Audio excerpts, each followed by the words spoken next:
Good morning मित्रांनो. सकाळचे माझ्या मते इथे तर आत्ता वाजलेले आहेत 11:30. तर थोडाफार नाश्ता बिष्टा आपण घरून आलेलाच केलेला आहे. तर जाता आता आपण समुद्रावरती चाललेलो फिरायला. तर जाता जाता एक मार्ट दिसला आपल्याला, छोटीशी शॉप आहे कोरंग आयलंडवरती. तर आपली इकडची दारू इथं आपल्याला माहिती आहे, तुम्हाला दाखवतो मी 2 मिनटं. तर हे बघू शकता ब्रँड तुम्ही, Royal Challenge, Black, McDowell's number 1 Signature आहे आणि रम पण आहे मॅकडॉल्स. तर याची काय काय प्राईस आहेत बघूया आपण. तर इथे मित्रांनो बघू शकता तुम्ही, रॉयल चॅलेंज $6 आहे. ही ब्लॅक जी आहे ती $5.5 आहे. मॅकडॉल्स पण $6 आहे. रॉयल चॅलेंज $6 आहे. सिग्नेचर $6 आहे आणि मॅकडॉल्स रम $4.5 आहे. तर आता इथे जवळचा जो बीच आहे तर त्या बीचवरती जाऊन आपण थोडं रिलॅक्स करूयात आणि बघूयात टाईमपास असाच करूयात. कारण आपल्याकडं उद्या निघणार होतो मी, पण अजून 2 दिवस थांबायचं म्हणतो. कारण माझी फन फेवरून लाओसला जाणारी बस 2 दिवसानंतर आहे. तर माझ्याकडे उद्याचा अख्खा दिवस आणि परवाचा अख्खा दिवस आहे. तर त्यामुळं मी उद्या सकाळपर्यंतच ॲक्च्युली हॉटेल बुक केलेलं. तर मी उद्या पण इथेच थांबू इच्छितो. कारण 2 दिवस तिकडे टाईमपास करण्यापेक्षा 2 दिवस इथं आयलंडवरती टाईमपास केलेला समुद्रकिनारी मला कधीही आवडेल.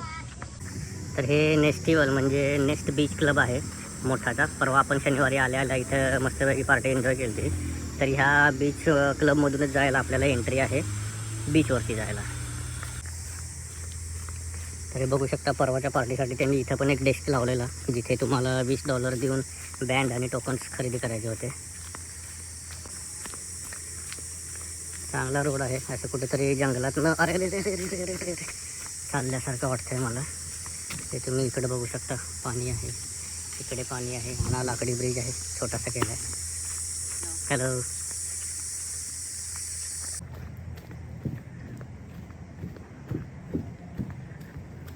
तर मित्रांनो, हा जो नेस्ट बीच क्लब आहे इथे तुम्हाला शेअरिंग बेसिसवरती हॉस्टेलसुद्धा उपलब्ध आहे, नेस्ट जंगल म्हणून. तर तुम्ही ते गुगलवरती सर्च करा किंवा booking.com हॉस्टेल वर्ल्डवर जरही तुम्ही सर्च केला तर त्याचे प्राइसेस तुम्हाला कळून जातील. तर हा असा मस्तपैकी त्यांनी इथं त्यांच्या बीच क्लबवरती व्हॉलीबॉल खेळण्यासाठी सुद्धा जागा आहे, बाकडे आहे, तिथे बार काउंटर आहे, तिकडे आत पण कॅफेटेरिया आहे. हो सॉरी. आणि इथे समुद्र समोर आहेत. तर मस्तपैकी इथे तुम्ही आल्यानंतर एन्जॉय करू शकता. तर मस्त सुंदर शांत असा हा बीच आहे. काही अजिबात जास्त गर्दी नाही. तुरळक फॉरेनर्स तिथे आहेत. ते पण त्या नेस्ट बीच क्लब हाऊसचे मेंबर्स तिथं थोडेफार बीचवरती आहेत. ते बघू शकता इकडे तुम्ही पाठीमागे. नाही, कोण काही दिसणार नाही तिथे तुम्हाला. तर मित्रांनो, आत्ता आपण ह्या बीचवरती आलेलो आहोत. पाठीमागं एक छोटंसं हॉटेल आहे आणि त्यांची सगळी अशी बाकडे इथे टाकलेली आहेत, तुम्ही बघू शकता. तर आपण पण एक बाकडे घेऊन बसलो आणि बिअर मारावं लागलं. बिअर इथं $1 आहे. बाहेर पण सगळीकडे तीच किंमत आयलंडवरती. आणि पाण्याची बॉटल पण $1 आहे. तर आपण पाणी पण घेतले, बिअर पण घेतले. बिअर पिऊन पिऊन डिहायड्रेशन जास्त होते आणि आपल्याला थोडा त्रास होतो. तर पाणी भरपूर प्यायचं आहे, बिअर थोडीशीच प्यायची आणि मस्तपैकी समुद्रात आहे एन्जॉय करायचा. तुम्हाला दाखवतो.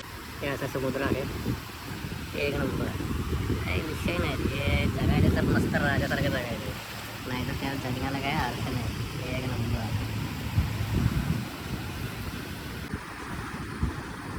तर बघूयात आज आपल्याला पण काय मिळते का थोडंफार. सकाळपासून एक 500-1000 रुपये गेले, तर ते कवर करून आपल्याला अजून पैसे काढायचे आहेत, जेणेकरून ट्रिपचा खर्च निघाला पाहिजे. बघूयात, एन्जॉय. तर दिवसभर मस्तपैकी ट्रेडिंग करून आपण $2000 कमवलेले आहेत आणि दिवसभर आपण या बीचवरती एन्जॉय केलेला आहे, आराम केलेला आहे आणि नंतर संध्याकाळी आपण हॉस्टेलवरती येऊन जेवण केलेलं आहे.